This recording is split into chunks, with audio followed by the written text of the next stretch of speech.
Hey, viewer. Sorry if I don't come off as very lucid today. It's just that Portal 2 comes out in 5 days, and every few minutes I'm struck with the realization that I'm going to have that game in my hands in less than a week.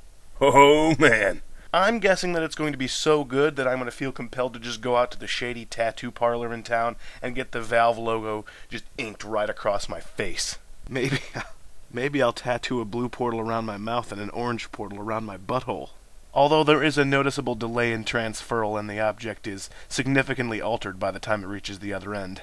Maybe I should just cover my body with tattoos of my favorite quotes from the game. Although then I'd probably run out of skin. Okay, so I don't know exactly what tattoo I'm getting, but I feel like that's the only way to adequately show my appreciation to Valve for creating one of the best modern puzzle games known to mankind. I predict I face one of the longest weekends of my life. Maybe I should occupy it by doing schoolwork. Nah.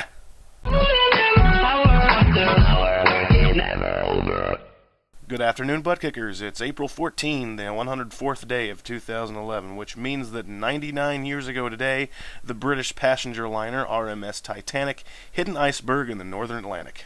The ship didn't fully submerge until the wee antemeridian hours of the 15th, but the actual collision that did the actual damage to the ship's hull occurred at 11:40 p.m. on the 14th. The infamous Titanic wreck claimed 1,517 lives and remains as one of the deadliest peacetime maritime disasters in history. Perhaps most unique is that the disaster occurred on the ship's maiden voyage, which, for those of you who aren't fluent in nautical speak, is a ship's first official ocean journey.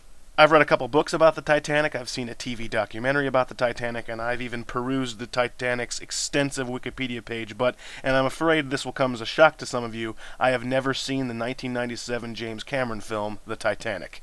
This just in, comment time! Titanic fan 010101 writes, "Holy crap, you've never seen Titanic? I have no respect for 1.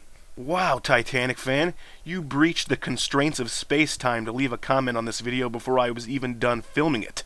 Well, I guess that just means that everyone else who has a strong opinion about that film is just going to sound like a weak echo after that comment. I like your comment, TF, not because it has anything particularly interesting to say, but because it has all the classic signs of YouTube commenter idiocy. Let's take a look, shall we? Frequent stints of all caps, substituting letters and numbers for words, ignored dyslexia in terms of letter order, the post-exclamation point 1, this is idiocy of virtuosic proportions. Nice job, Titanic fan, you really nailed that one. So yeah, people, I haven't seen the Titanic yet, and I won't let the fact that its historical accuracy essentially and effectively ruins the plot deter me from watching it one of these days.